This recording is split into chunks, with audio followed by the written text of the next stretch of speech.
governor has run out of ways to convince Coloradans not to endanger others. So today, he just came out and said, big Thanksgiving could kill Grandma. The more family members that make that decision to self-quarantine, the more likely it is that you're not bringing a loaded pistol for Grandma's head. We look at outdoor dining in these colder months, how to avoid taking the indoor dangers of COVID-19 and just sticking them in a tent.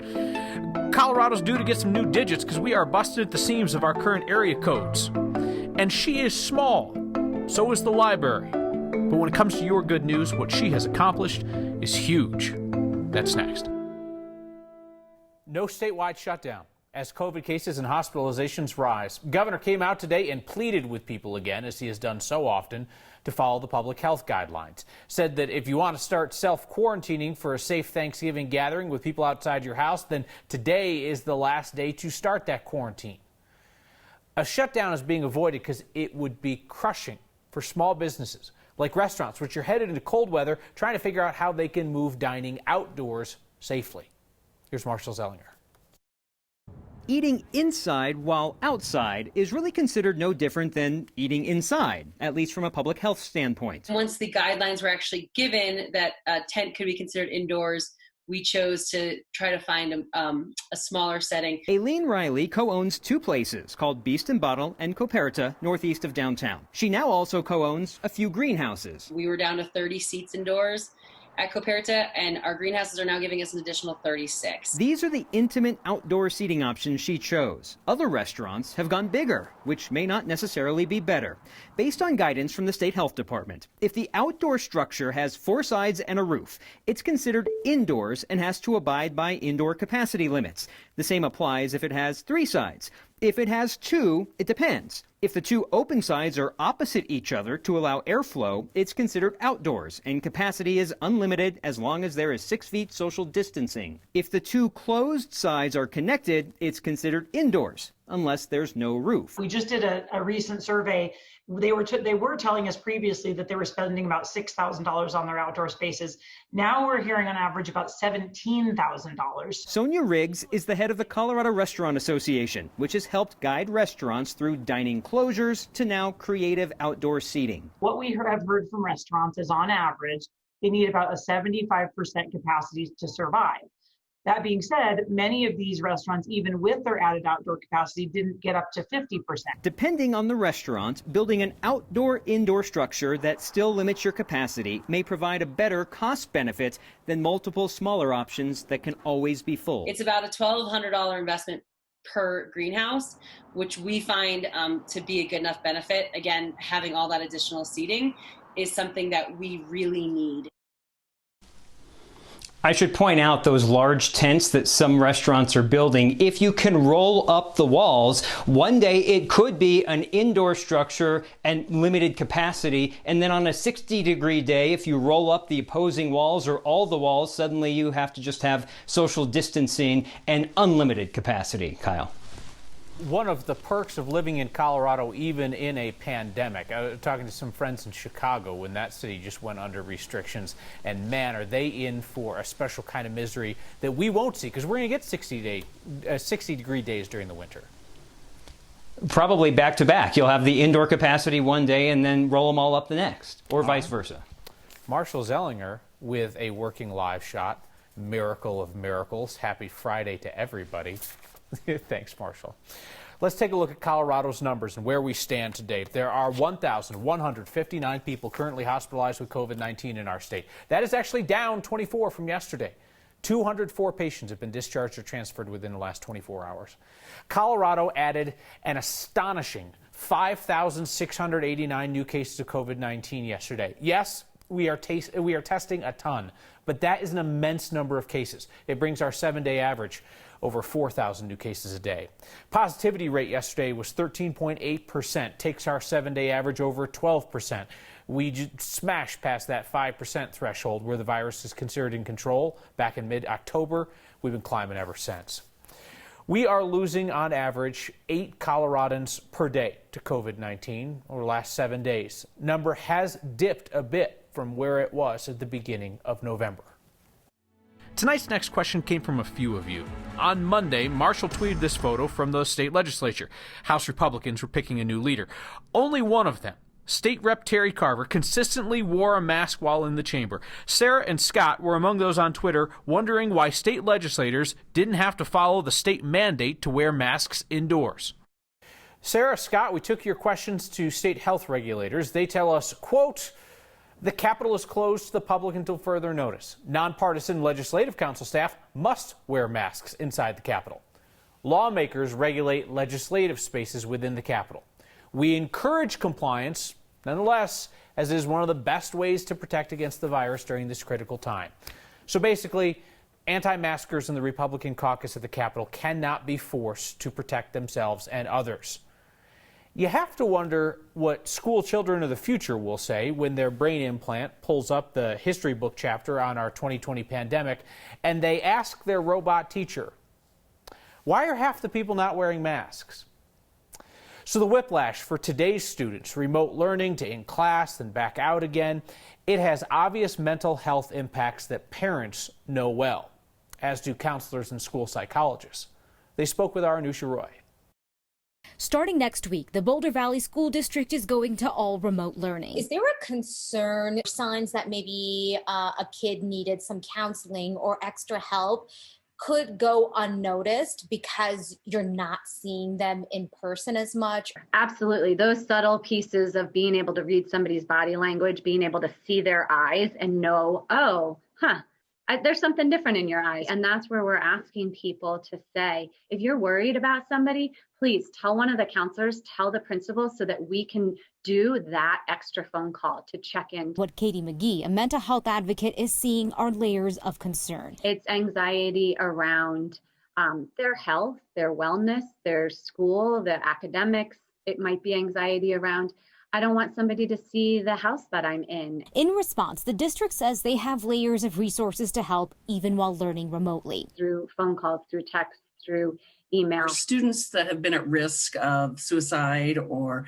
had serious emotional disabilities, our teams have been very aware of them and have outreach to those students. The effort is matched within Denver Public Schools. You know, if we have a family that we've been worried about and they've disappeared, trying to find those families. Do you say that's happening a lot or that's kind of a smaller percentage? A smaller number. They've adapted messages about COVID-19 for their younger kiddos to more mature conversations about the virus for their older students. And whenever there's a silver lining to talk about, more sleep and more time with parents. We're going to take it. Some students are actually doing better with remote learning than not.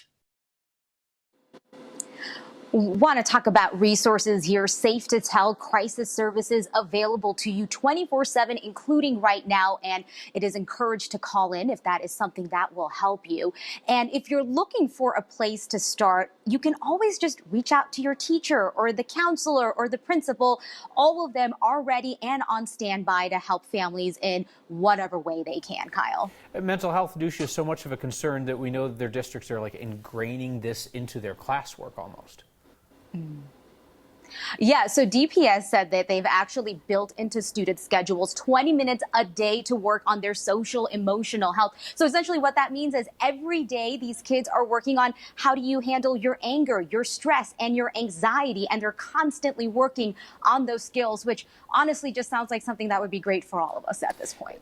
For sure. Something that the kids are struggling with that I know us adults are dealing with as well is just the uncertainty of it all. You know, I mean, kids are question machines, and no adult can give them a certain answer about the future.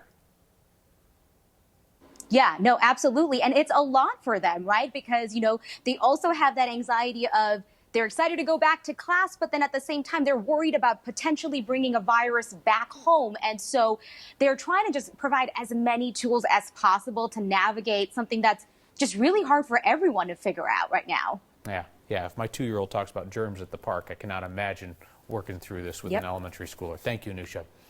Denver Public Schools Superintendent is going to leave the job after less than 2 years. They have been, quite frankly, a lot. Susana Cordova first dealt with the teacher strike in DPS and then the worst public health crisis in a century. She announced today she's leaving to take a position with the school district in Dallas. Cordova's DPS roots run real deep. She went to school there, worked in the district for 20 years, 30 years. Cordova made history as Denver's first ever Latina school superintendent. Hey, do you enjoy feeling good? Same here. Do you want to help support Colorado's military families?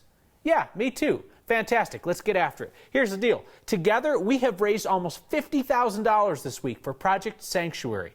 It's a nonprofit that helps veterans and their families heal together from the impacts of PTSD, plan a life together after the strain of serving our country. If you text the word thanks to 303-871-1491, I will shoot you the link to join us in donating for this week's Word of Thanks microgiving campaign. $50,000 already raised. This nonprofit out of Grand County lost one of the lodges that it uses for retreats in the wildfires, so they're pushing on now in some other locations so that they can keep supporting our state's vets, along with the families who serve alongside them. The great news is we can help, so thank you for that. 303 is the OG, 720 is the no longer new area code, and we are about to get another. What that means for your number and mine. Hey, speaking of, 5, 4, 3, 2, 1. Okay. a labor of love for a little girl and her grandfather. It's our Friday Good News. Next. So you know what they say about trying to recall the governor. If at first you don't succeed, fail miserably a second time. Today was the deadline to turn in signatures for the second attempt to recall Democratic Governor Jared Polis, and the group that thinks that he's abusing his power during the pandemic needed 631,000 valid signatures. They turned in 0 signatures. Last year, another effort to recall the governor also failed, didn't gather enough signatures, but did collect tens of thousands of dollars in donations, which they transferred to a group supposedly in support of President Trump. The president's own campaign then disowned this group, so they changed the name. And last time I checked the records, they were spending people's recall donations at a ham radio shop.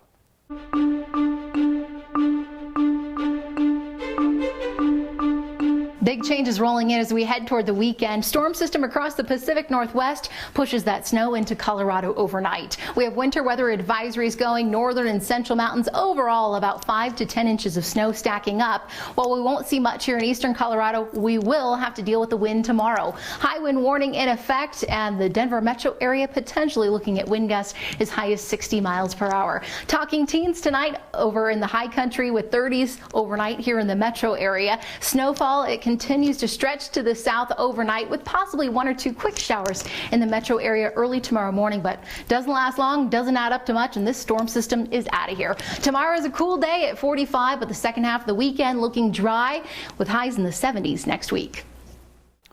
There are going to be some uncomfortable conversations across Colorado this weekend as families and friends hash out what Thanksgiving's going to look like. Everyone wishes that we could have a regular old Thanksgiving like the pandemic wasn't happening. So it's not really a discussion about what people want. It's a discussion about what's smart, what's safe. And because we are talking about families, we are also sadly talking about guilt and pressure. I can't have the conversation with your mother-in-law for you. I would just say this. Keep making decisions that honor the decisions and the sacrifices you have already made. The day that we all get together as we did is going to be a day of Thanksgiving, no matter the date. I personally plan to have turkey and stuffing when we sit down as a big family again, just because it's my favorite meal that my mom makes. And you know what? If that's in May, then it's in May. The end of this thing has never been closer in sight. Let's get as many of our family members and friends to that point as possible. A book inspired a young girl to create a new library for her neighborhood. And the moment this Subaru went all Cheech and Chong, it started an amazing race for a Coloradan who had to get to work on time, or else everyone would hear about it. That's next. Guys in Denver know between 303 and 720, it's not uncommon to have bros in different area codes. And we soon will have more digits to remember. For the first time in more than 20 years, we are getting another area code. Here's the current Colorado area code map as it stands now. So, our state had just one area code, 303, until 1988. That's when 719 was introduced to southeast Colorado, and the state stayed split 2 ways until 1995. That's when northern and western Colorado got their own digits, 970. 3 years later, 720 was laid on top of the 303 code to provide new numbers for all the flood of new people into the metro area. These new mystery digits would be overlaid over that same area. There's a third-party group that tracks which parts of the country are starting to grow beyond the amount of telephone numbers available. The North American Numbering Plan Administrator says without getting a third area code, the Denver metro area will run out of usable numbers by 2023. Everyone who currently has a 303 or 720 number would keep that number. The Public Utilities Commission will accept public comment on this proposal through the end of the year. I'm not sure what that looks like. What are people going to do? Be like, no! Or like, I like sevens. If everything goes as planned, the new area code will be implemented by the second half of 2022. On Fridays, we wear pink. That's not right. On Fridays, we share your good news. Today, up in Erie, a young girl wanted to do something positive for her community, so she and her grandfather built their neighborhood's newest library. The town of Erie has a new piece of history. Charlie Jenkins, and I'm in second grade, and Mike Bowden, and I'm her grandfather, recently built a small library for the neighborhood. Basically. And this wasn't just some kid saying, hey, Grandpa, will you build this for me? We had to ask people if we could put one in. She went through all the channels. She also had to do some research, write, and deliver a speech. Used to be a school in town. They did their homework and had their moment. Charlotte likes reading so much, she just wanted to make sure others could have the same opportunity. I just really wanted to make a lending library to put books in. And she hopes that people enjoy the books in it. Does it make you proud to share one of your passions of reading with other people? Yeah. For Next, I'm Tom Cole.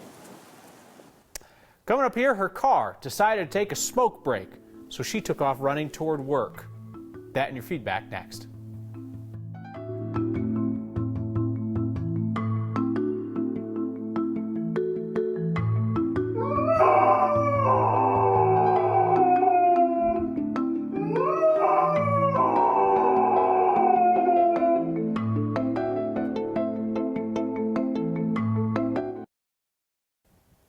You know we salute and support all of Colorado's local journalists, even the competition. And this morning, KUNC Radio's Maxine Spears' competition was her own Subaru, which quit work and started smoking when she was miles from work. The news waits on no woman, so she took off running 2 miles through Greeley to get to the station and to deliver Morning Edition right on time. That's actually the kind of thing that Marshall Zellinger would do, but he didn't. It was KUNC's Maxine Spear, so we salute her. We have some contrasting feedback on our talk of what to do for Thanksgiving with your family this year. Justin writes in with a number of exclamation points, so I'm confident that this comment comes with a shaking fist. You will not tell me how to enjoy my Thanksgiving weekend.